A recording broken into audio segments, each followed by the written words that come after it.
Well, good morning. It's Sunday morning here on Blurred Lines. We are post-election Sunday, our first weekend with a new president of the United States, which will be inaugurated in January. It was a stunning defeat, Donald Trump over Kamala Harris, with an electoral college vote of 312 to 226. There's a popular vote. I think he won it by about 1.4 million. There was another 1.4 million that voted for the incumbents of Stein and Kennedy, just taking away votes from the two main candidates. But I'm here with my partner, Lee Jones. Good morning, Bean. How you doing today, man? And doing pretty good. Good. Welcome to Blurred Lines, man. Welcome to Blurred Lines. Yes, sir. What were your thoughts, reactions from this past week, man? It's been about 5 days now. What's the word? I mean, we won. Well, so we won, and it was really in stunning fashion, right? The Republicans, he flipped 7 states that went to Biden in the 2020 election.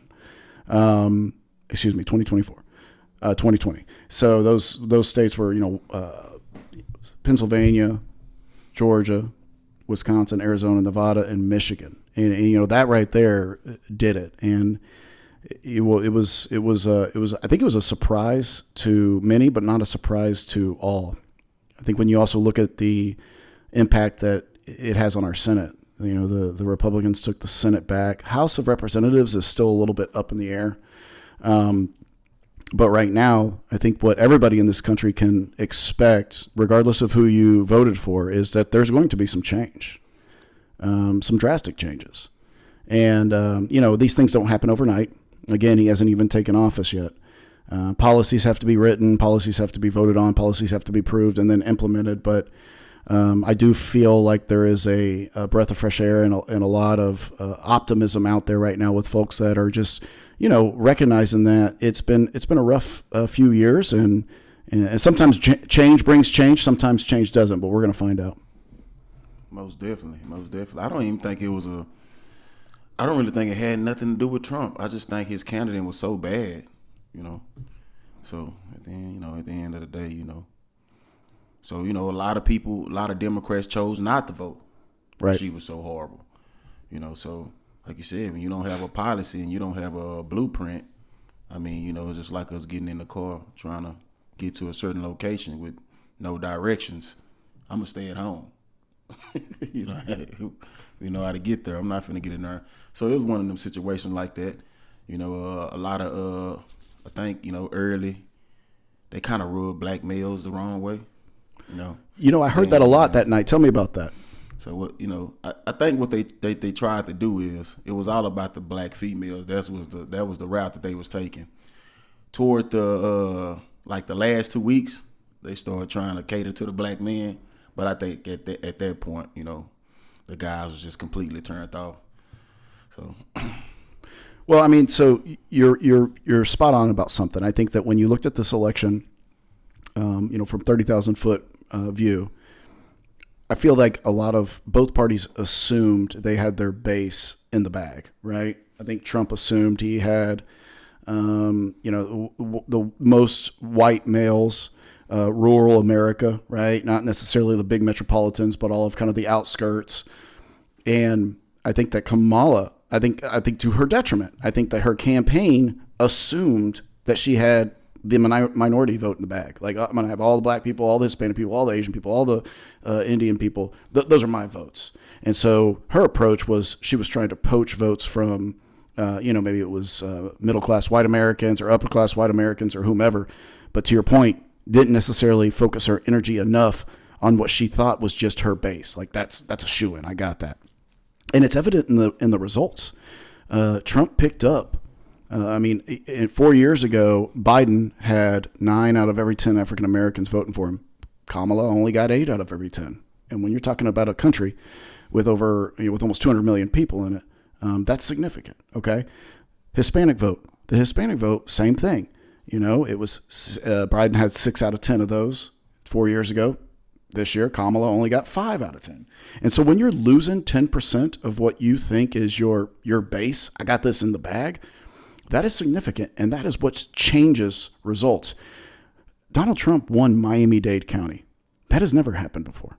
Miami-Dade County is predominantly like 92 to 94% Hispanic, and he won that county. And so when you talk about full neighborhoods and full cities and groups of people that are just completely shifting, who they think should be running this country, I think it was a surprise for the Democrats. I think it caught them off guard, and I think it's also a loud message. And I want to hear from you on what that loud message could be. I mean, I don't know why it's a surprise to people. Like, you got a goofball. Nobody wants to follow a goofball. That woman wasn't qualified. So that was because nobody chose her. Like, it was somebody they just threw out there and was like, okay, she represent y'all. So you have a lot of people who's like, nah, she not representing me. So I think that was the situation. Then they pulled out an old playbook. They tried to take the 08 approach that they used with Obama. I think a lot of old plays they tried to use that work with Obama. But at this point, you talking damn near 20 years ago. So, nah, man, that ain't gonna work. So, what's that playbook though? Tell me that playbook. Describe pandering, sucking up to black people. So, how does a black person in this situation, pandering for votes, do that with a black crowd, a black audience, a black community? What do? They do the way they talk. Oh, I was hoping you would say that. Yeah, the way they talk, that's normal because they want to get you to try to believe that they're one of us. So they try to use some of the, the ebonics and the way in which we say certain things. It's stuff like that, man. Then after a while, it becomes creepy. Too much of anything is not good. When you constantly do it a little bit here and there, but when you constantly doing it, at some point, it becomes from flattery to mockery. You know what I'm saying? So it was just too much. You going out and you're getting these rappers and people that you think have influence over the black culture. See, you think the Cardi B's and the Quavos and all that have influence over the black culture, but they don't have influence over me. Who would you say in the black community does have influence over culture? Like when this person talks, you listen. We don't have that. We don't? We don't have that. We don't have one person that we can point to and say when he talks, we listen. They tried to make Obama that person, but he a joke. You know what I'm saying? The real no. You had people like back in the day. You had people like Al Sharpton. He a clown. So that's really what the black culture is lacking. That one individual that just going to keep it real, no matter what. But when you grow up not having much, anybody. I think we look at it as if anybody can be bought. You got to have that one person that comes in with just straight authentic, I'm gonna say it how it need to be said, whether people like it or not. That's gonna be the person, but I think now like we don't have that one person. So it's no one person in particular that they can bring in that when he speak, everybody listens. Like, nah, bro. And I think that's what they don't understand. That's the part that they don't understand about, because it's certain type of black people, it's different, they don't. You gotta try to find a person, which I don't think they never will. Well, me, shit, of course, because I can, I can talk to I can talk to the upper black people, the lower black, whatever the case may be. But yeah, man, like I'm glad you said that because that's one of the main issues that we had in black culture and then we've been screwed over so much, don't trust nobody. So we got trust issues. So that's another thing that, So then with all that being said, because Donald Trump is not a black guy, I would say though, I don't think he necessarily placates to his audience. I didn't hear Donald Trump to what you said earlier, talking in Ebonics when he went and he campaigned to a predominantly black crowd. But do you think that the black community, well, so what we're talking about is 1 out of every 10 black guys, so just one extra, voted for Trump this year. What convinced that 1 out of 10 to make that decision? Is it because they said, even though he's not really like me, he doesn't necessarily look like me, talk like me, he's real? I mean, at least I know what I got with him, versus I can't trust what she's saying, or she's disingenuous and fake. I don't know. It's really a genuine question. What's your perspective on that? It's not, you don't have to be honest, it's you have data now. So you have Trump being in the office 8 years ago. Then you had them following Trump up afterwards. So I think that did them a disservice also. You know what I'm saying? So it's not like you can come and say what you're going to do, but people have experienced the last 4 years and the previous 4 years before that. And they looking at, okay, well, you said this and said that, but these last 4 years, my electric bill is extremely high. The gas prices went up the moment y'all won the election. The food is outrageous. Mm-hmm. So at this point, it's time for a change. You know what I'm saying? Like, y'all had y'all 4 years. Y'all didn't get it done. It got a little bit worse. So some people like, hey, and then at the end of the day, like, however you feel about a person, and I think that's the biggest thing with Trump with me. I'm not a very sensitive person. I take more liking to someone that's straight up, that authentic, say what you gotta say. If your feelings hurt, oh well. So you don't get offended by mean tweets? Nah, man, I don't. It don't affect me enough. Like, I don't let stuff like that affect me. You know what I'm saying? So that's the thing with Trump. And then, man, that was, man, that Harris, man, that whole, man, it was just a complete embarrassment. As far as like the results and her performance, or the whole campaign run, bro, like that may be the worst campaign run in the history of the elections. There's a lot of, to me, there's a lot of red flags. We had a discussion about it was the Catholic charity dinner. Do you remember we talked about this, where every single presidential candidate for the last 30 years has gone to this dinner, and it's like a roast, okay? And both candidates show up, and they sit in close proximity of one another. I mean, if you have a chance, man, Google I believe it's in New York City, but it's a very well-known Catholic charity dinner that hosts both presidential candidates, and they each get a couple of minutes to speak at this event, and they kind of pick on each other a little bit.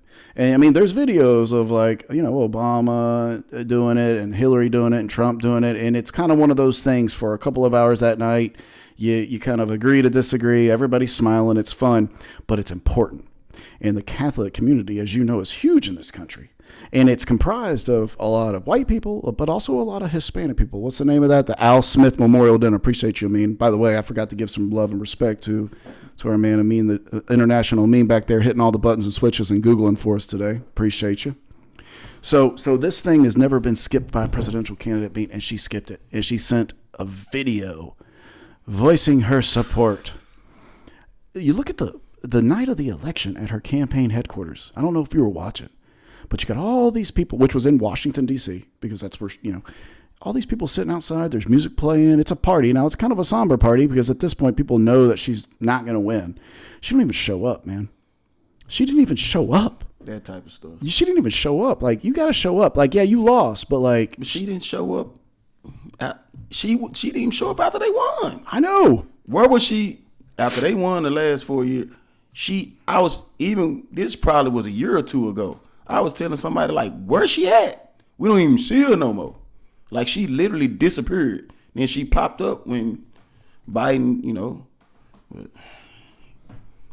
Well, so you said something interesting a moment ago, and I thought that I was going to, we got a little segment coming up later calling Ask a Black Guy, Ask a White Guy. And one of the questions that I had was, when you are around someone that's not black, but the minute that they get around you, they start talking differently.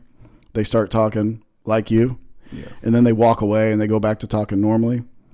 how do you feel about that? Like, what's your reaction to that sort of thing? Because I see it.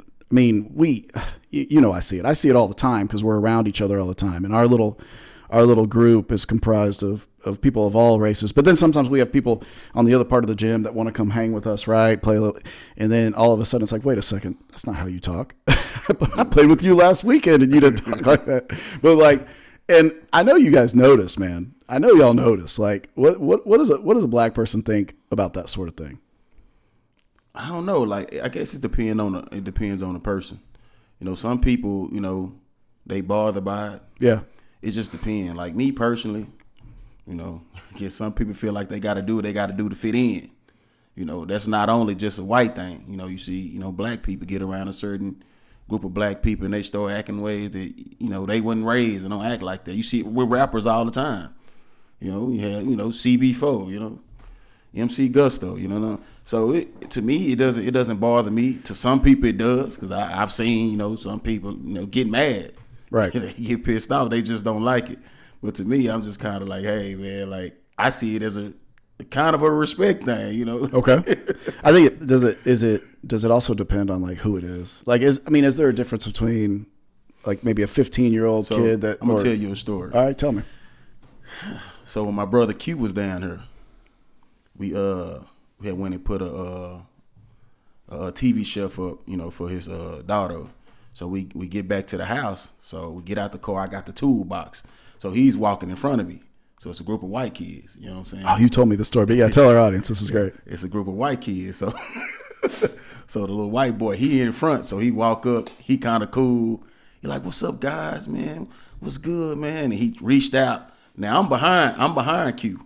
So he's in front of me. So he reached out and tried to dap Q. "What's up, bro?"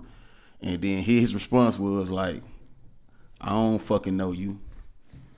And just straight up like, "I don't fucking know you." Damn, Q. And he kept walking. So I'm behind him. So so as he walk, so I'm walking up to him like, "Yo, what's up, bro? You good, man? Everything all right?" Like, "Yeah, I'm good, man. Y'all need some help?" So it just shows you some people have zero tolerance for the shit. Right. Like, get your ass on. You just trying to. But then a person like me, man, I'm kind of like I'm gonna throw you the lob because I know what it is. I got the girls behind me. I got these other guys. They scared to approach the black guys. So I want to be the one to be proactive. You know what I'm saying? It could have went wrong, but luckily, you know what I'm saying, had me on the background to throw him that oop. So I'm pretty sure he scored that night. Well, man, he probably went and told all his friends that he met the coolest black guy ever that day. So, don't fuck with you. I don't know who the fuck you is. No, he was real rude to him. Damn, Q. Yeah, Q was always nice guy every time I was around him. So, I think that another thing that I wanted to comment on with this election, and I thought this 8 years ago when Trump and Hillary were going against each other. One of my comments that I walked away with after that election and after this election is that he outworked her. And what I mean by that is we talked about her kind of not always showing up to everything. I mean, this man was campaigning. He was in 4 or 5 different states a day, out doing his thing until 10 or 11 o'clock at night. But not only that, he didn't take anything for granted. And what I mean by that is we were talking about that kind of assumed base earlier. He didn't just assume that this young kind of new age of American male, and I'm gonna classify all races in this, white, black, Hispanic, Asian, all of them. He didn't just assume that he had that vote. He didn't specifically assume that he had that white young male vote, 22, 20, 23 years old. And he made a conscious decision to make sure that his campaign attacked that and really understood what that voter was looking for and wanted. And I sent you this article, and it was a really cool story about he hired a 27-year-old, little guru who created his podcast campaign trail for him. And these podcasts were aimed at these folks that had these million people audiences, but that was mostly comprised of young males. And so a lot of these guys were like these Twitch gamers, okay? Like, I've never really been into that. I don't understand it. I wouldn't even know where to go. But I guarantee you that your boys and this dude back here knows where to find them. And they vote. So And so this guy kind of came up with this campaign trail of like, you need to go do this guy's show. You need to go do this guy's show. They've got the audience and the base that you're trying to connect with. And before Trump committed to any of that, he told this guy, run all these names by Barron. And Barron is his son, who's probably 18 or 19 years old right now. Trump, I think one thing that I've always said, you've heard me say this, great leaders know what they know, but also know what they don't know. Great leaders don't know everything. And when a great leader knows that I don't know that, great leaders find someone on their team or their network that does and implores them, okay, to be the voice and to guide him in making that decision. There is no way that Trump knew anything about these podcast folks that he was getting set up with and their credibility or their connectivity to that base. But his 19-year-old son, Barron, absolutely did. And so Barron signed off on those, and he started that trail. And it was a very successful endeavor for him. It worked. And when I kind of take a step back and I look at that, that's the kind of creativity and the outside-the-box thinking that it takes to win an election. Okay? Not against her. Well, hey, look, man, it wasn't it was kind of a landslide. It wasn't more so about Trump winning the election. I think she just was that bad, bro. You think she lost it? Yeah, yeah. You know how you in the game when they say, well, we didn't, we just didn't win. I think she was just that bad, bro. I know she was just that bad. Do you think that these election results, Lee, do you think that these will have any type of long-term impact on this narrative? And we talked about this the last time we got together, but on this narrative that just because you're black means that you have to vote Democrat. Do you think these results will have any type of long-term impact on that? To piggyback what you said before that was a fucking great idea by Trump. Oh, if you want to touch on that, we can come back to my most recent question. No, I didn't want to just overlook that. That was brilliant. It was brilliant. Yeah, it was brilliant. But I think it wasn't needed against us. She was just that terrible. That's all I was saying. Maybe. I mean, I don't know. I don't have the metrics now, in front of me. Now, if he did that against Biden, I think it would have pushed him over against Biden. It probably would have. You know what I'm saying? It probably would have, yeah. Especially during that time where, we were COVID era, right? So a lot of people were sitting at home gaming and listening to podcasts and playing on their phones. And so there could have been even a bigger impact at that point than it had today. But to my most recent question. Well, go ahead. Take that back. I don't know. Because there was a lot of dead people voted that election. It's true. That is true. And a lot of, dead people voting in or mailing them in too. Yeah. So do you think that this result will have any type of impact on that narrative of I'm black, I vote Democrat. I'm Hispanic, I vote Democrat? I think now people are just waking up. You know what I'm saying? So it's not about what you look like. It's not about how you say things. It's all about how can I resonate with what you're saying. You know what I'm saying? So I think the days of just we're gonna vote for you just because mom vote for you, I think those days are over with. Like you said, even the Hispanic voters. You know what I'm saying? Trump got more Hispanic voters. So I think it's all about, people are tired of struggling, man. People are trying to find any way to gain some traction, on their life in general. So I think it's more so about, that, you know what I'm saying, than it is about, you black and I'm Democrat. Like, nah, them days are over with. We out here hurting and we need some help. And this man probably be the help that I need. So you know what? Mom, them, I love y'all. Y'all can vote because y'all black and she a black woman, and y'all can be in y'all emotions on that. Because women are, they decisions are based off emotions. And most men, we use logic. That's one reason why most of the black males went Trump, because we're logical, thinkers. Our decisions is based off logic. Women decisions are based off emotions. You know what I'm saying? So yeah, bro, it's that it's no longer that. Like, and we live to see it, and the next election come. I think even the politicians will understand, like, okay, we can no longer fool these people. If we get up here and we not talking about nothing, and we putting rappers and stuff on stage, that's no longer the play anymore. We gotta bring something different to the table if we want to win these people votes. So I think, this was a historical election. And, a lot of people woke up and made a great choice. So I think that, one thing that is important is that he needs to show over these next 4 years that he's going to do everything he said he's going to do. And, he has a good track record of that, but we'll see. The man still has to go out there and deliver. He's still got to go play 4 quarters. Okay.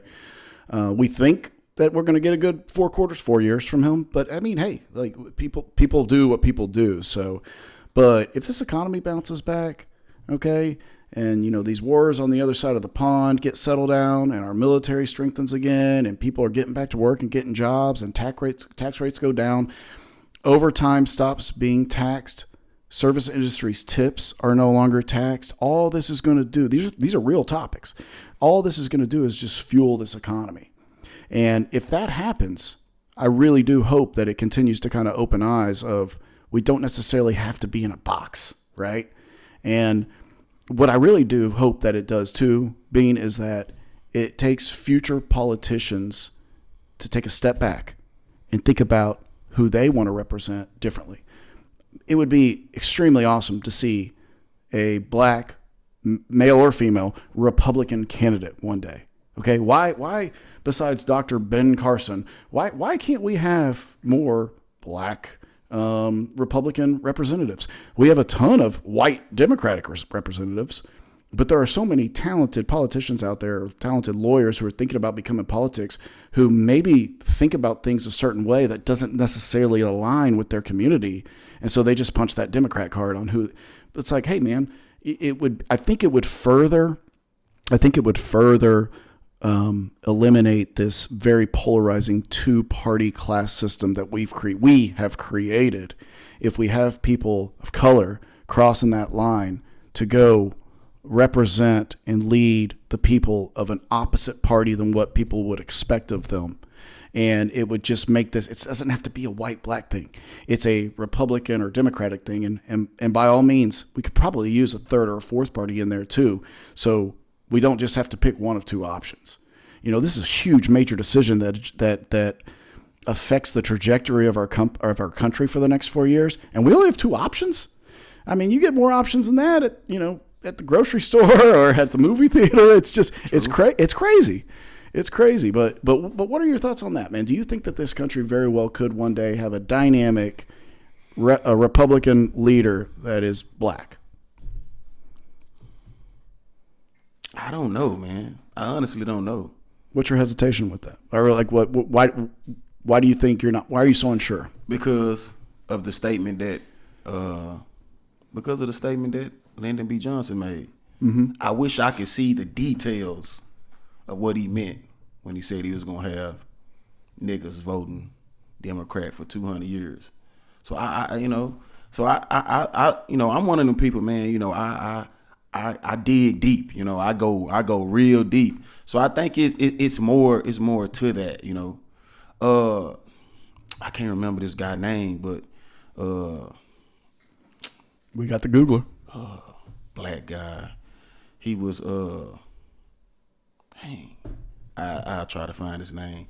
But man, he was on the what show was that? He was on the Breakfast Club, if I'm not mistaken. And he was going back and forth with this black lady, but he's a Republican, and I can't remember his name, but he was pretty good, man. He was pretty good. Well, there's a guy on. Amin, help me out with this. My dad loves this, man. There's a black guy on Fox News that's from Garland, Texas. He's sharp as a tack, man. I mean, he's kind of young. I don't know if he has a history. I don't know if he has a history in politics or not, but he's from Garland, Texas. He works for Fox News. When you pull it up, let me know. But they're out there, man. I mean, they're out there. But the thing is that they have so much to risk. I mean, look what happens to Candace Owens, man. Candace Owens is a very vocal. What's the name on that? Yeah, that's it. Lawrence Jones. Thank you. Pull up a picture and flash it to Bean and see if that's the guy he's talking to. Appreciate you, man. But, Candace Owens is a black woman who's got very conservative views, and she's outspoken. And she'll tell you, life is that him? That's a different guy. That's a different dude? Okay. Check that guy out, man. He's sharp. Candace Owens will stand up in front of people and be like, life's tough, wear a helmet, and is not afraid to, take some punches. But man, at the same time, like, she gets death threats and she gets, canceled on social media platforms, and she can't even go to the grocery store without people hurling, insults at her. And so I think at the same time, there's a lot of people out there that probably are eligible for that sort of thing, smart enough, qualified enough, and could do the job. But at the same time, man, what happens when they go back home and go to auntie and uncle's barbecue? What happens? True. Is that a fair worry? I would think so. Okay. I would think so. But, at the end of the day, man, it's all about, I think as long as the people see that they're being steered in the right direction, because everybody's looking for, not everybody, because I'm not, but everybody's looking for someone that they can follow, they can lead them, they can make their life a little bit better. They can save them 10, 20 cents at the pump. Sure. You know what I'm saying? So I think $20 at the grocery store. Exactly. So I'm sure we getting into times where that, as long as you produce, that's going to start to matter more and little more, little less than it is now. So that was my next question. Good segue. What does Trump need to show? Trump's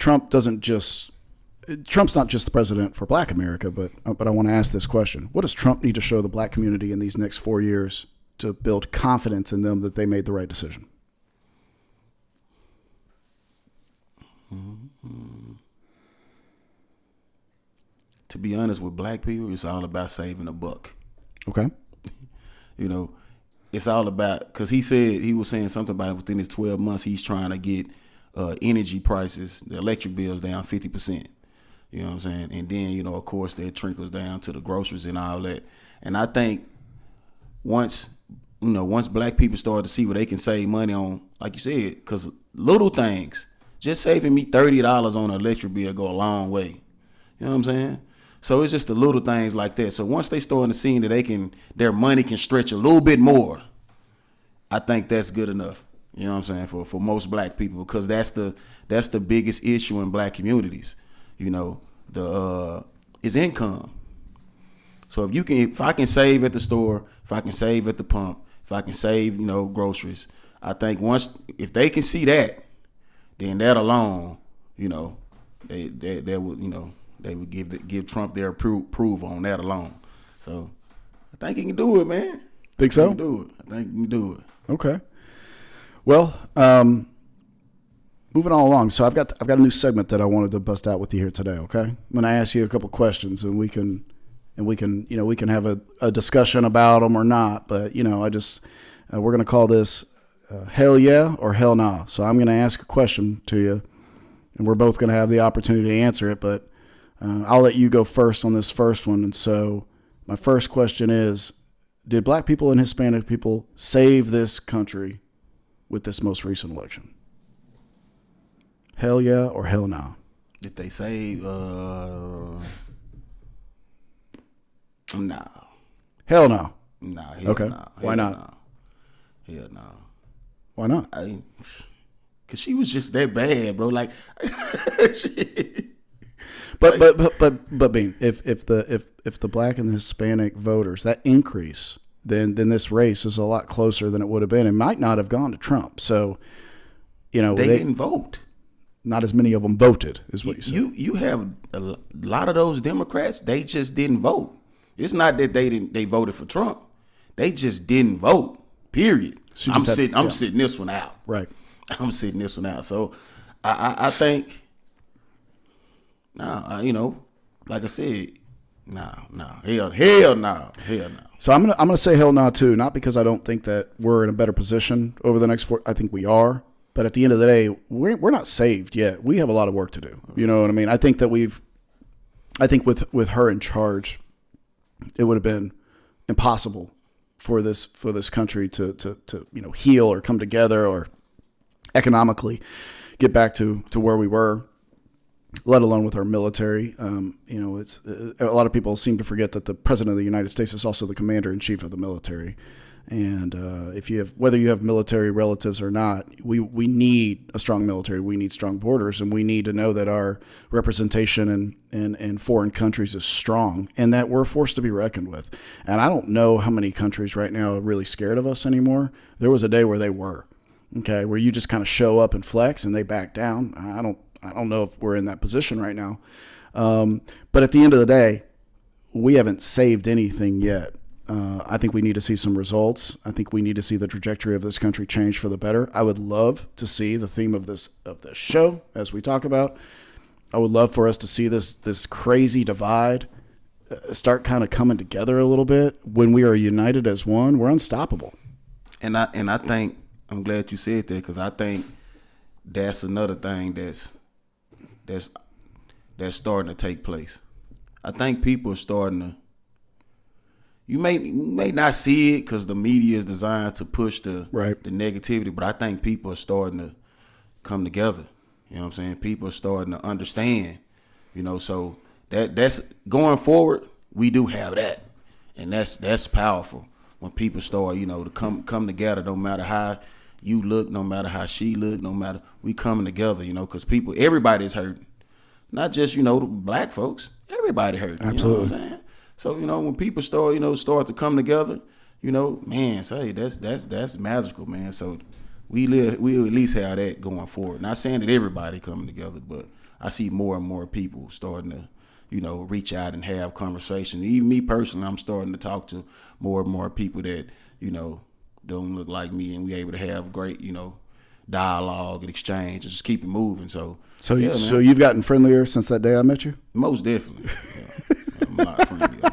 For our audience, let's tell the story about how the first time we ever met. I got to tell the story. First time I ever met, man. So it was during COVID, right? Beginning of COVID, like during the dark days of COVID, and they had closed all the gyms, and I played basketball. He plays basketball, so there was a park by the house that had a decent little outdoor court, and I had kind of gone up there, and I was just grabbing random people here and there wherever I could find them to kind of build this consistent weekly game. And it was an evening, I believe. It was an evening, and I went up there and I saw him with his two of his three boys, his older boys, and he was just doing some drills with them down on one of the hoops, right? So I start kind of looking at my phone and checking numbers and what I got. I'm like, man, I only got 5 people coming to play today. I sure wish I could find one, if not 3 more. We could have 4s, right? If I got 8 people, we can play 4s, right? So I looked down there and 1, 2, 3. I was like, all right. So I just walked right up to him and just started talking to him. He didn't even make eye contact with me at first. The first thing he ever said to me was like, well, how many y'all got? But you were wearing sandals. I don't know if you remember that. You were wearing sandals. And so your 2 boys obviously both had on basketball shoes, and so I knew they were in. I was like, man, because actually I was dropping them off. I wasn't even oh really coming up there. I didn't even know nothing about that park. Jordan just I guess Googled it and walked up there one day. Oh yeah, like, Dad, I found this park. I'm like, okay. So I actually was dropping them off and kind of got out and checked out the court, and then that's when yeah. So I'm sure he was thinking like, man, who is this friendly, goofy white dude coming up to ask me to play basketball with him? But I said, well, if your boys play with us, then we'll have 3s with a sub. But I was like, if you play, we'll have 4s. I was like, I don't know if you have any shoes. And he just turned around and walked out to the parking lot and grabbed a pair of basketball shoes out of his trunk. I think I left. Did you? I had to go get some shoes. Oh, okay. I actually left and had to go get some shoes. Yeah, man, like that's how I am when it comes to basketball. Like that actually was real cool, because I tell a lot of people, hey, you want to come play with us? Nah, y'all look like y'all can't play. You remember how I did, that guy when we first started hooping at the Wiley Rec Center? Yeah. Hey, y'all playing 25? Can I? Man, gone. Nah, you look like you can't play. Yeah. And that kind of went somewhere, I go to the car and hey, man. Oh yeah. I remember all that. So we both said hell no on that one. All right, here's my next question, man. If you take barbecue sauce and pour it all over your barbecue, your meat, is it still considered barbecue? Hell no. Hell no. No. So what's it called then? See, this is what I tell people, man, when it comes to barbecue, because I'm not real big on barbecue sauce. I'm more of a dry rub type person. Mm-hmm. Like if I can eat your barbecue without the sauce, and you know what you're It's doing. good barbecue. Yeah, if you got to pour sauce all on that meat, man, you need to get your ass away from that grill, bro. Man, I agree. So I do like barbecue sauce. And we've eaten barbecue together 100 times. I mean, I think you and I both do it the same. I get one small little cup on the side, and I might dip, Just in case. little dip, you know. But I'm the same way. I tell people all the time, man. If you go somewhere, whether it's a party, someone's house, or a restaurant, and you order a barbecue plate, and it's just like it comes out covered in sauce, they fucked up their meat, and they don't want you to know. Okay, Real talk. so. Real talk. And you know, Bean, you've got a very specific thing that you look for when you walk into a barbecue establishment. You remember you just did it. You just gotta smell it, man. You gotta the crazy smell it. part about it, that wasn't even planned. Like that was my allergies, but it just kind of worked out perfectly. You just knew. Yeah, I've got some allergies going this morning, but yeah, I gotta smell that. I gotta smell that smoke, man. If I'm not driving when approaching parking lot, even if I'm turning the corner, if some barbecue, you gotta smell it. If you don't smell it, man, keep on moving. They must have made it the other day and just in there warming it up. They're in there boiling them ribs. Like I don't do oven barbecue, man. My mama said that one day for one holiday a couple years back. She was like, yeah, you know, I'm just thinking about putting some ribs in the oven. You won't see me. Didn't even eat mama's ribs, man. I don't eat oven barbecue, man.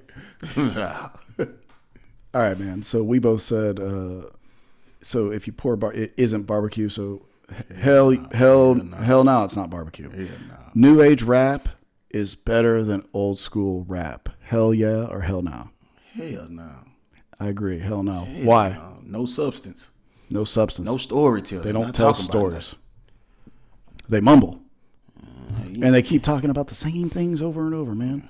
Money, bitches, jewelry, cars, and then they just kind of hit replay. And then another thing, like they finesse you into, you know, either streaming the album, buying the album, whatever the case may be.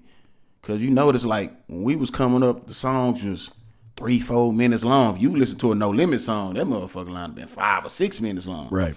Now you may have 13 songs on an album, each song like a minute and 57 seconds long. Amen, man. Song, man. 90-second songs, man. It, that man. is nothing. Yeah, that's terrible. Remember back in the day? So even if you find one that you like, it go off so fast. Yeah. You're like, man, you could have put another verse on that one. By the time you get your windows rolled down and the speaker right, it's over. So you definitely hell no on that. I mean, they don't tell. They're not poets, man. Yeah, no. I think that some of the, you know, I don't knock them, man. I appreciate it. You know, appreciate the creativity and them going out and trying to make some, you know, out of themselves and putting themselves and their family in a better position. So I most definitely, you know, don't knock them, and I understand that, you know, you got to go with what's working. Sometimes you got to sacrifice, you know. But when it comes to hell, nah, man. Nah. Remember back in the day, like some of the guys we listened to, you would get the double CD. Remember that? Like, I'm not Double just going to disc. give you one CD. You're going to get 2 CDs, and there's going to be like 15 tracks on each All one. eyes on me, man. Yeah. I mean, The Last Dawn, right? Yeah. The red and the blue? Yeah. Life or death. I mean, life after death. Yep. Biggie Smalls. All right. I know where this one's going to go, but I mean, Michael Jordan is the best basketball player of all time. For me, he is. Hell yeah. Hell yeah. For me, he is. How come? Because as long as I've been living, and I'm all about eye test. Mm-hmm. Eye test alone, he's probably the greatest player I've seen play the game of basketball. Just off me, just, you know, eye test. So I'm going to ask you a couple questions real quick on that. Is he the best shooter you've ever seen? No. Is he the strongest player you've ever seen physically? No. No. Is he the best rebounder you ever seen? No. Best dribbler you ever seen? No. Best winner you've ever seen? Yeah. He gonna go get that W. Yeah. So, I mean, like, that's something that I know, you know. But Magic Johnson was a winning motherfucker too. Magic Johnson was great. But I didn't see much as Magic. Magic was more the 80s, you know what I'm saying? A little bit older than us, yeah. You know what I'm saying? So, yeah. Like I said, for me, you know, it's Jordan, man. Yeah. Because 90s was my golden era. You know what I'm saying? 90s had best R&B, best rap. We had Tupac, we had Jordan. And say, boy, man, y'all missed it. You know what I think is both those guys. I mean, we can put Johnson, we can put Magic in this too, but you know, it was deliberate the questions that I asked you about Michael Jordan, because you know he was a guy that he was great at a lot of things, but he wasn't necessarily the best at any of those intangibles, right? Complete package, but had that intrinsic desire to win every time he took the court. Leader as well, made others around him better.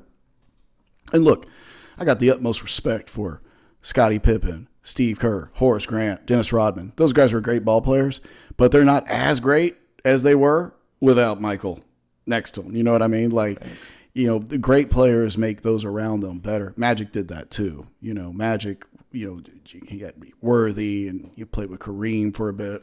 But I think that it's a lesson for young players in any sport, right? You don't have to be the best shooter on the team to be a great player.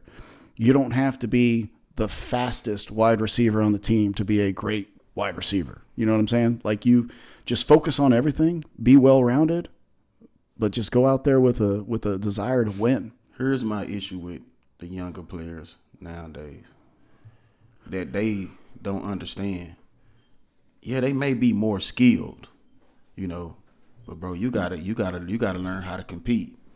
And you don't fucking learn how to compete. You don't learn how to compete just fucking in the gym, dribbling the ball, working on your skills. Like, see, and I was telling Amin and Chris and them this other day. There's a young cat in there. We were running fours. Like, hey, youngster, you want to play? We need one. No, I'm just in there shooting around. Like, when I was that age, I was auditioning on the other end, hoping the OGs say, hey, youngster, you want to come play? I'm down there, you know, doing my thing.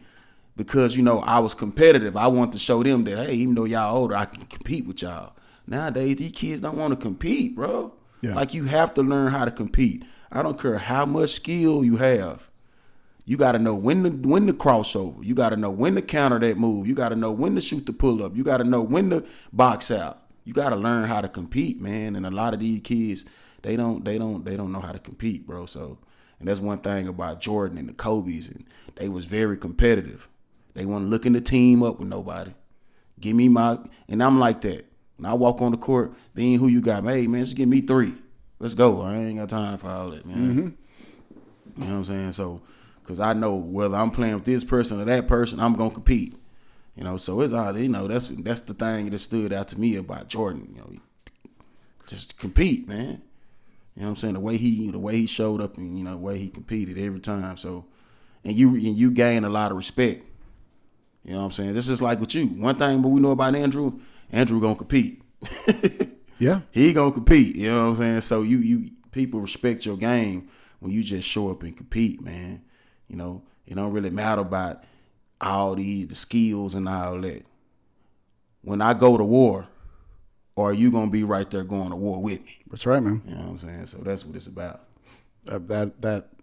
That always reminds me of that Jimmy Butler story when he was in Minnesota, man. I think I've shared that one with you before, but the general manager was making public comments about how he wasn't gonna, you know, give Jimmy the contract he wanted, and it's like, you know, it's one thing to have that thought, but he was taking it public, and you know, Jimmy got word of it and got mad and ended up sitting out for a little bit, but then he showed up to practice one day, and he told the coach, give me the bottom 4 on the roster, and I want to play the starters with my spot being filled, right? And he just dominated, just took over the game, you know, like playing with the 4 worst players on the roster against the starters in practice. And then he was done, looked up at the office where the GM was watching, and like pointed at him and said, "Okay, you don't think I'm that important to this team? You know, think twice." But one thing about Jimmy Butler, you know, that man is going to compete. He's going to go out there every single night and compete. He's definitely not the most talented player in the NBA, but when you look at Jimmy Butler, it's like, man, that dude's a dog, man. Like, I've always thought that about Jimmy. So, but you got to understand, like, Jimmy was a part of that Bulls team, that great Bulls team. They never won. Right. The Derrick Rose, Luau Dang, Joakim Noah. He was a part of them boys. Carlos Boozer. Mm-hmm. So he was telling a story about when he was just a puppy in the game, he was watching how they competed in practice and how they was going at each other and holding each other accountable. He like, shit, motherfuckers talking to Derrick Rose like, bro, this the MVP, that's Derrick Rose. Y'all talking to Rose like that? So he said that's what he was raised up in. So when he got over to Minnesota, that's all he knew. So when I'm trying to hold the other cats accountable, because this how I was raised, and I know, those guys felt like, he was a bad teammate. But he said, well, it wasn't that. This is just all I knew, because that's what I seen, teammates I played with when I was a pup doing. And, like I said, some people built for it, some people not, man. Got another one for you, man. Hell yeah or hell no? Superman is the best superhero of all time. Yeah, I'm Superman all the way. No, I didn't ask about you, man. I asked about Superman. Hell yeah. Hell yeah, he is. Fuck with Superman. Why is he the best? Because he's Superman. Shit. Superman can do anything, man. Shit. I like Superman. I like Batman too. You know why? I like Batman because he got all those like gadgets, man. I mean, how can the belt have that many different things on it? It just seems like whenever he needs something, it's right there on his belt. Oh, I need a zip line. Oh, I need a big saw. Whatever. He's always got something just right there, man. But if you're Batman, you got to have Arthur, man, out in that cave building all that stuff for you. But Superman is Superman. Superman. I remember back in the day they had a Superman TV show where they had to call it the chubby Superman. Oh, really? Yeah, he it's old school. It was damn near black and white. But like UPN 21? He wasn't cut up or nothing. This was before our time. Oh, really? You know what I'm saying? But shit, he was Superman though, man. You ain't looking at height, shape. He had no six pack or nothing. But he's Superman. He's still pudgy Superman, he's man. Superman. Pudgy Superman. Yeah. I got one last one of these hell no, hell yes, but Caitlin Clark should have made Team USA Women's.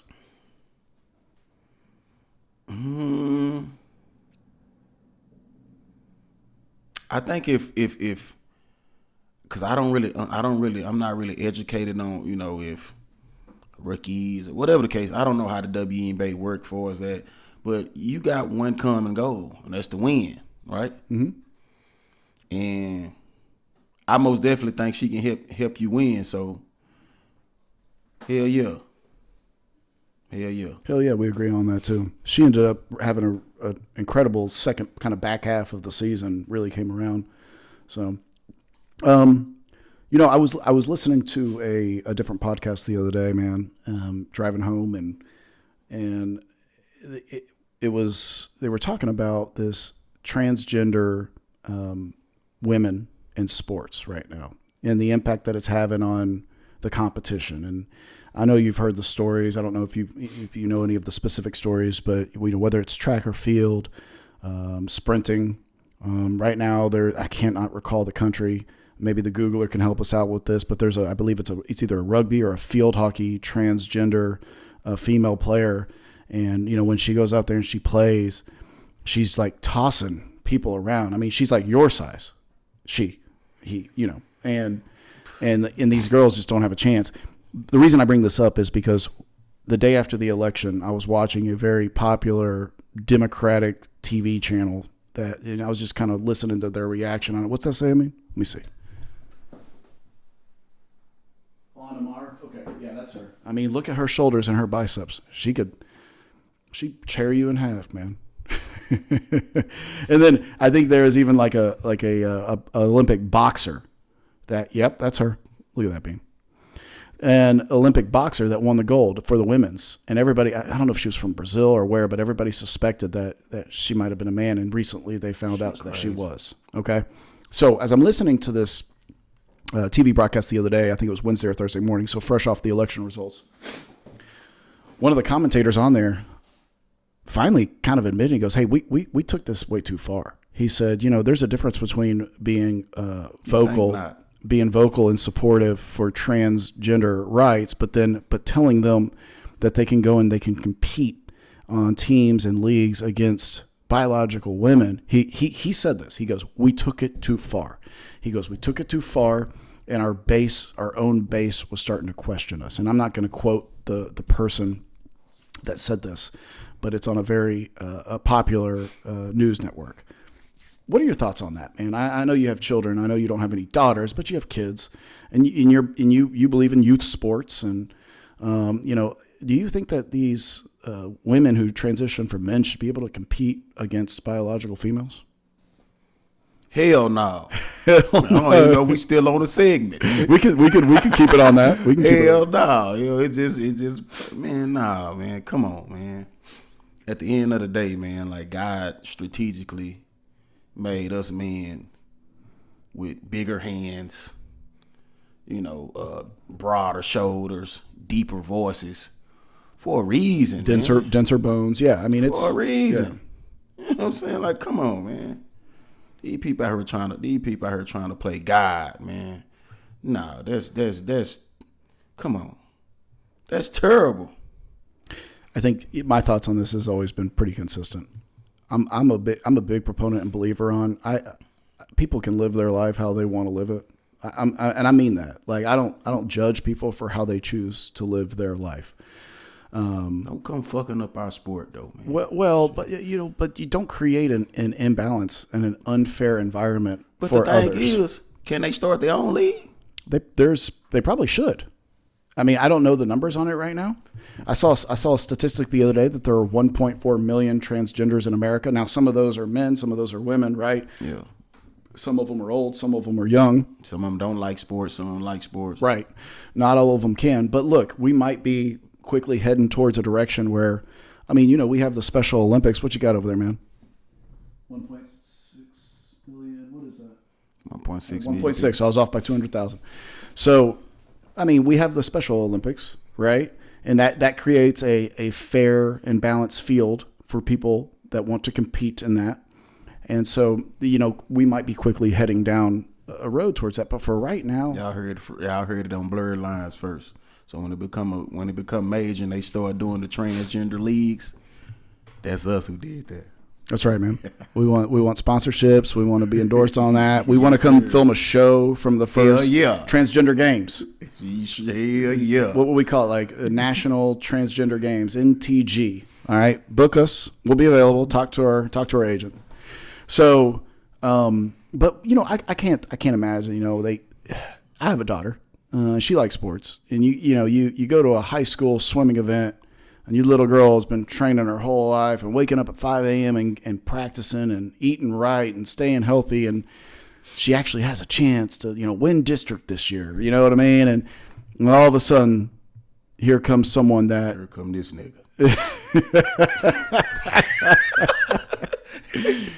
Jumping in the pool and just busting her ass by like 40 meters, But I gotta be honest, I'd lose it. But see, here's where I think, and this is blurred lines, man.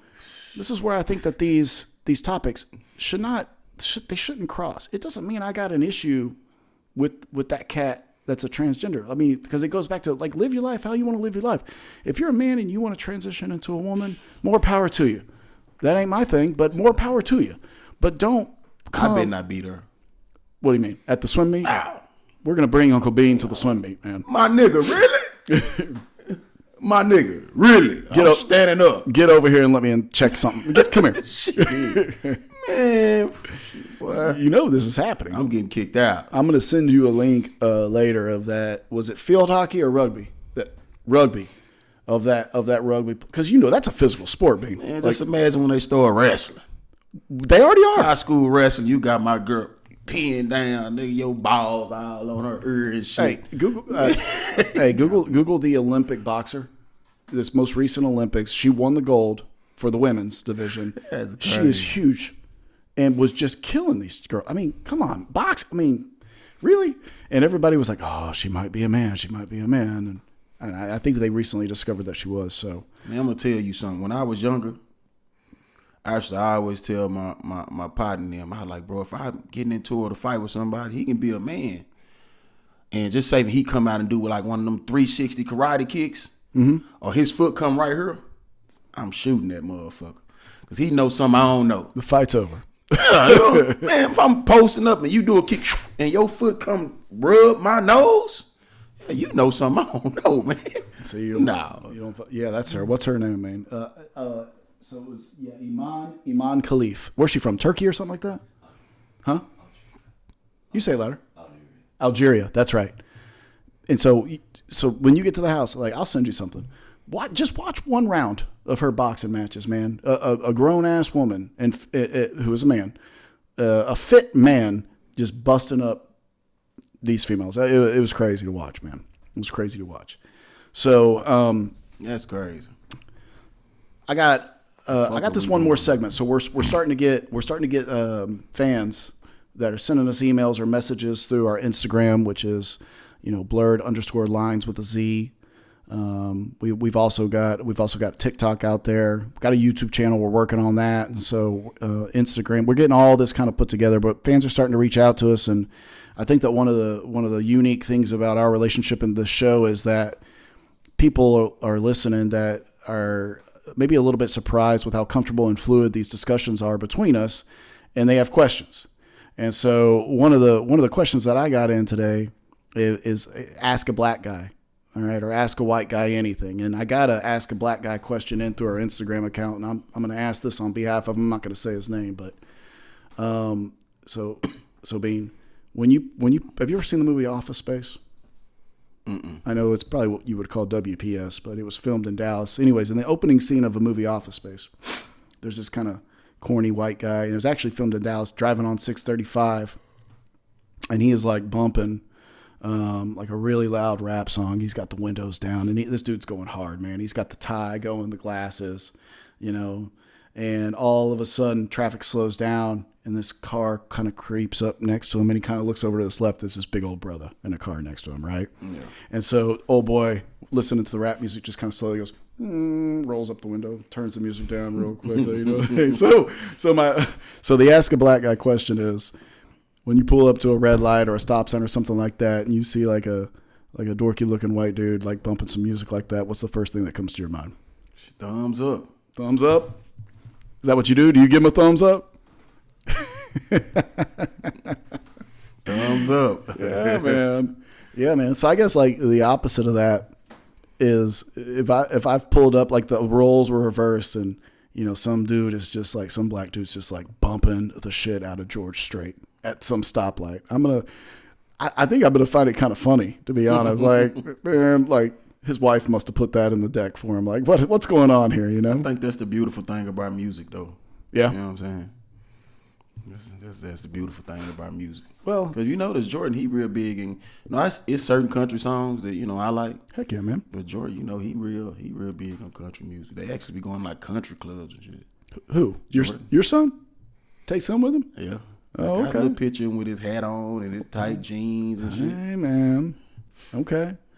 That's a thing then, I'm sure he does well in there too. His new rap so horrible. You got kids, goddamn, young black kids going country on us, man. Yeah, well, and there's a lot of collaborations now too. There's a lot of country singers and that will like genres that'll cross collaborate as well, and so that's pretty cool and unique as well. Man, is there anything else you want to talk about today? I got a question for you. Okay, good. Ask a white guy. I can't wait. Ooh, man. I don't think you should have started this segment, boy. Oh, okay. You got multiple? Nah, I'm just going to give you one. I might give you another. I'm going to give you one. Do you feel obligated to clap and yell when the plane lands? Woo! Yeah, like in an airplane? Yeah, when the plane lands. Okay, so, man, I'm so glad that you brought this up, man. Okay. I'm going to be, woo! When the plane That's a lands. great question. And you know what? Can we scale that to movie theaters too? Like, do I feel obligated? No, I don't do it. First of all, that pilot did his job. We don't need to be applauding him for getting us all to the place that we're trying to go without being dead. All right. I might feel more thankful than anything, but no, I do not feel obligated to clap and yell woohoo when the plane lands. I don't understand it. It drives me crazy. Airplane etiquette is a whole nother topic for another show, because I can tell you right now, I'm a miserable curmudgeon at the airports because of airplane etiquette, man. I hate it when the plane lands and it stops, everybody stands up. I'm like, we got like 20 more minutes before we can get off this thing. And you understand that every row in front of you has to clear out, but you insist on standing up. Okay? You insist on standing up. Also, man, why Like, I don't, if you bring like a little bag of chips or a snack, that's one thing. But why do you feel the need to get a bacon cheeseburger with grilled onions and a pepperoni pizza and then open that shit on the plane and the whole plane smells like onions? Okay. I'm like, are you really? You fat fuck. So yeah, man, I do not feel obligated to do that, but that's a good question, man. Is that a white people thing? I guess so, because the first time I flew a plane and that bitch landed and everybody got the woo! What the fuck going on? Shit, I guess. That's what we do. You got any more? This one's going to be a little bit more serious. Oh, okay. Gotcha. Let me see which one should I go with. Man, if you find yourself with bad credit and no money tomorrow, do you think hope alone would be enough to get you through? First of all, I'm not going to step into your hope trap. Okay, we already know. We already know how that goes. No, okay. So if I woke up tomorrow with no money and bad credit, hope's not going to do shit for me. Wait, go ahead. I'm sorry. No, go ahead. And you ain't got nobody you can borrow nothing from, man. No, I mean then that's on me. So it's my duty and I got. Do I still have my children? Yeah. Okay. Yeah. I mean, I can hope all I want, but that's not going to put clothes on them or feed them or send them to college.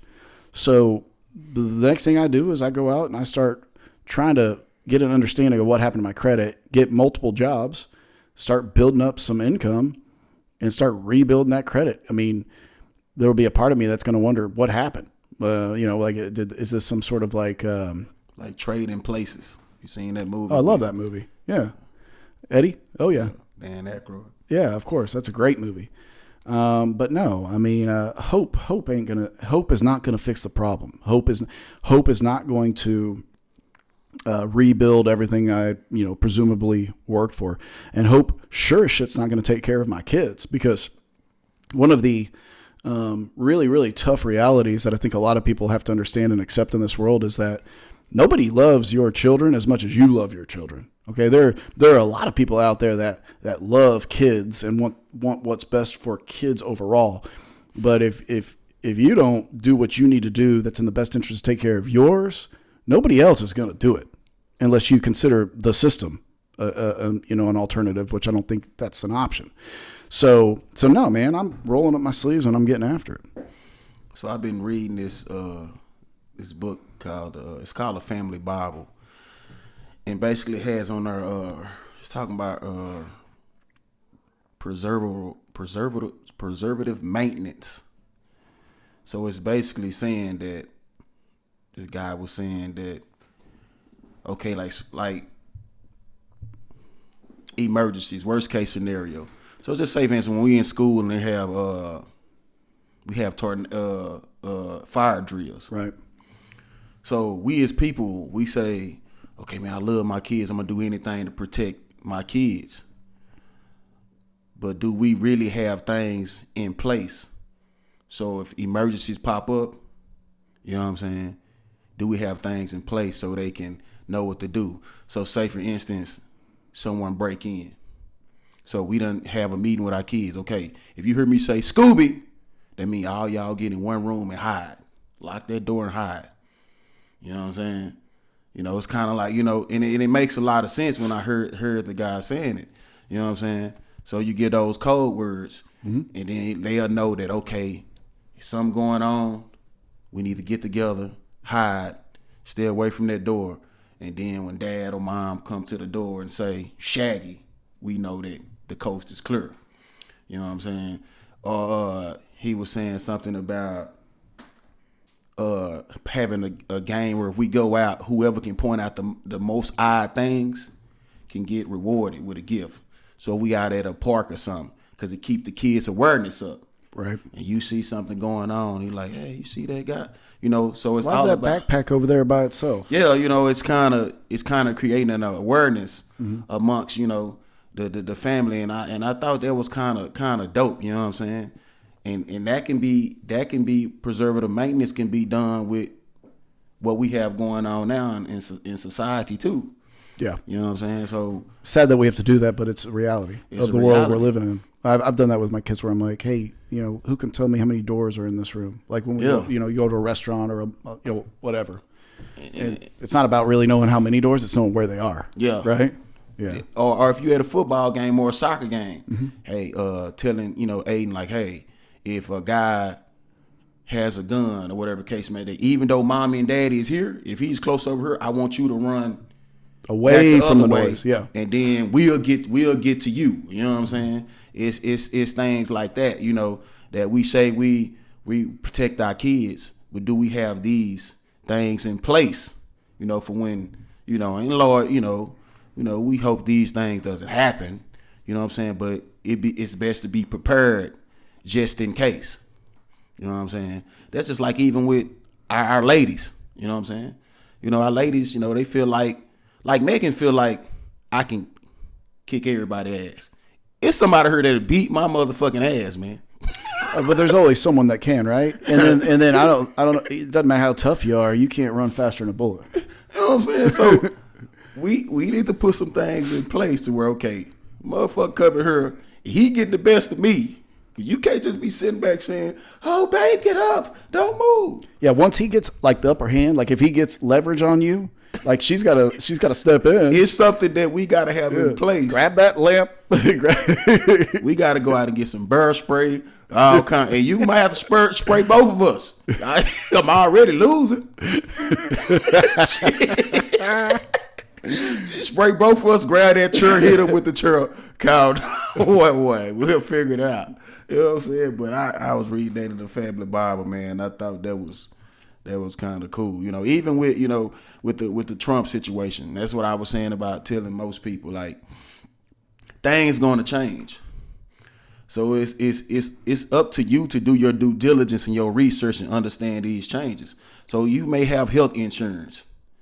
So when things change, you got to reach out to your provider and be like, okay, what does my plan cover still?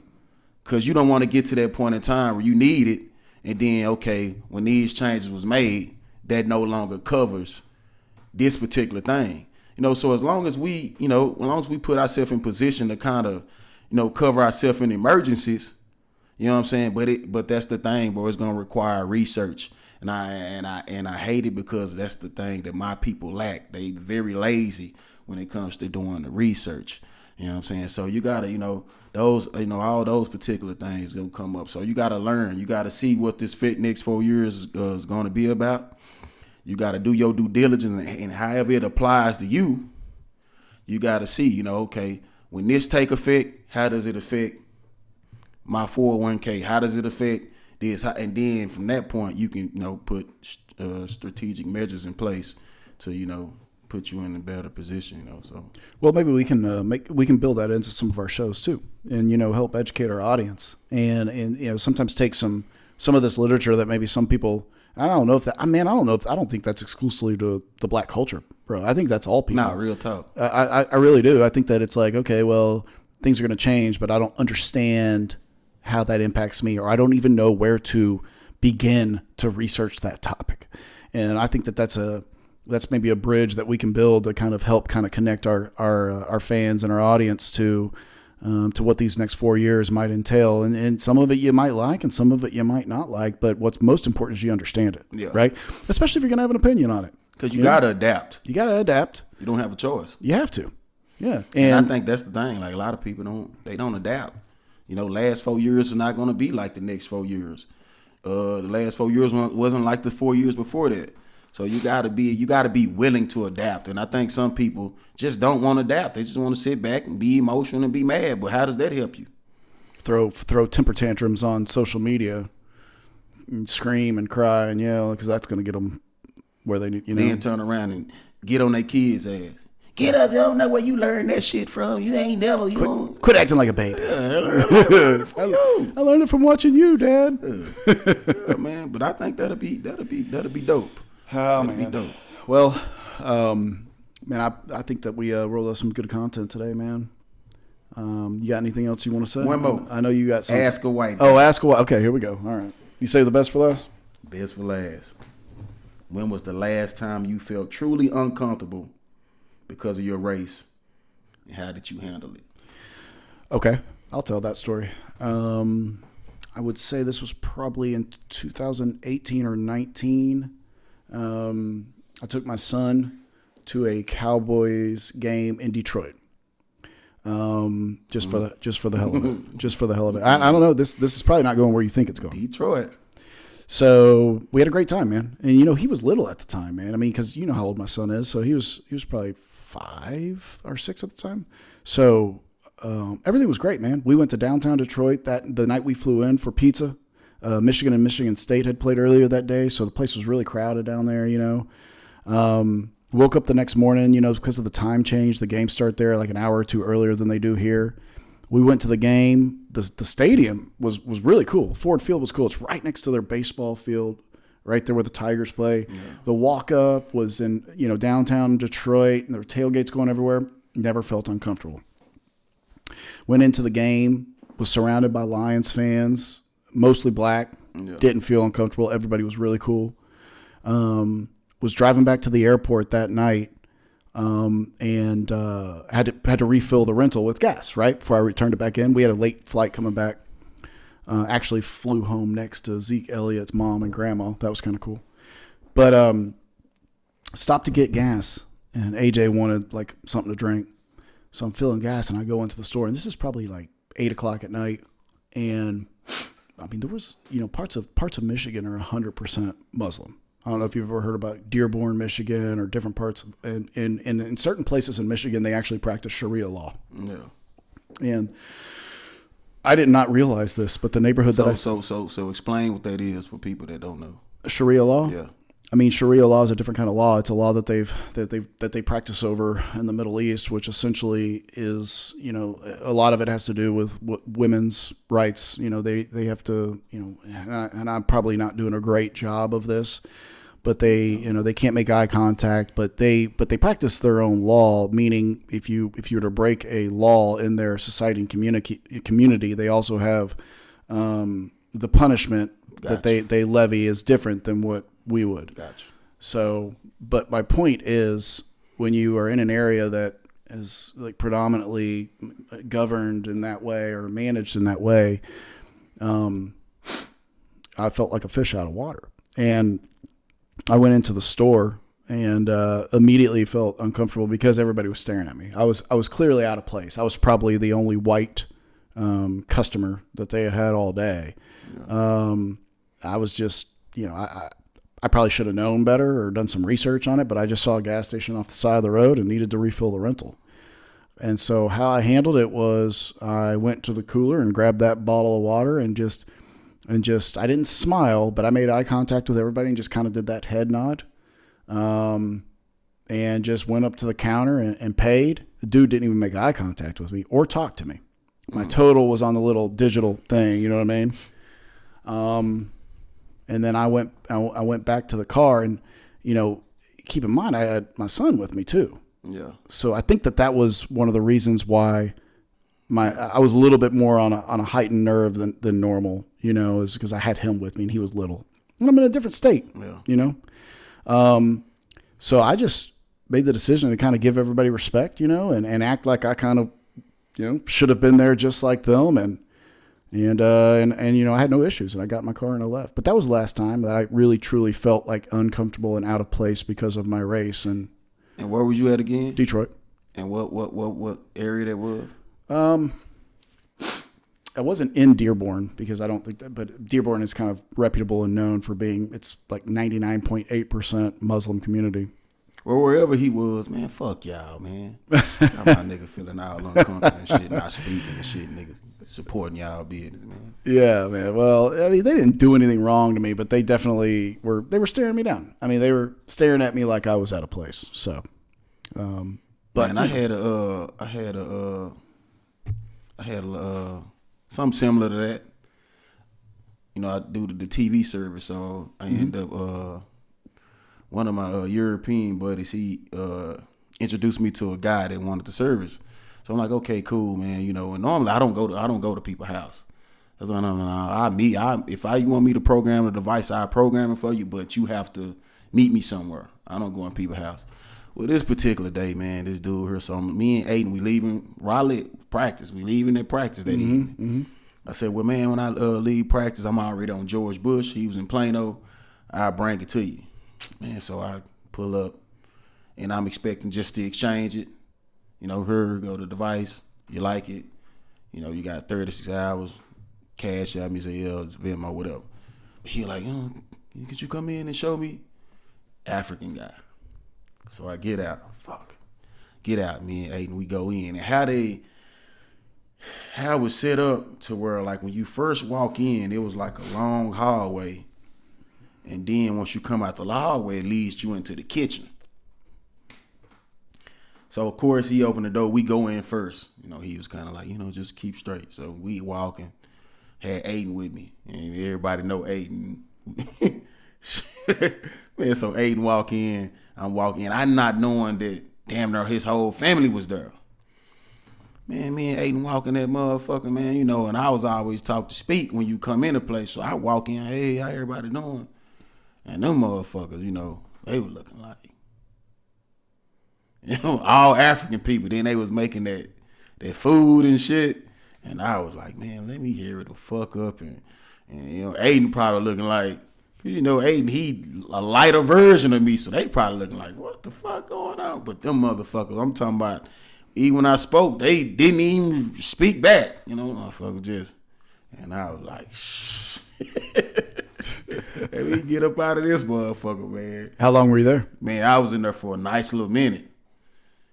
Because most people want me to just show, okay, this is how you get to the movies, this is how you get to the TV shows, this is how you get to the sports, pay-per-view. He wanted to show how to get to the African channels and do this and do that, something that because I never had nobody gave a fuck about that shit. Right. And man, we was in there and I'm keep telling Aiden, like, okay, but I'm trying to let him know, like, hey, I need to be leaving in a minute. So my way of doing that was like, hey, man, Aiden, we finna leave in a minute, buddy. You know what I'm saying? Okay. And he wasn't getting it. He kept steady asking questions. Before I know, we probably was in like 30, 45 minutes. The smell of the food was terrible. And, man, that shit was very uncomfortable, man. So don't think because we all black that we still get uncomfortable with some of our own people. You know what I'm saying? But, yeah. Well, I think those were probably unpredicted responses from each of us. You know what I mean? Nah, real talk. Yeah. Hey, man. Well, this has been a good episode. I appreciate you guys coming out today. We're going to get this out in the next couple days. As a reminder, you can check us out on TikTok. You can check us out on Instagram, blurred_lines with a Z. Hit us up on our YouTube channel as soon as we get that thing up and going. Send us a message, man. If you send us a good message, we'll read it out here on the air and ask the questions of each other. But until then, see you guys next time. Appreciate y'all coming out. Yes, sir. All right.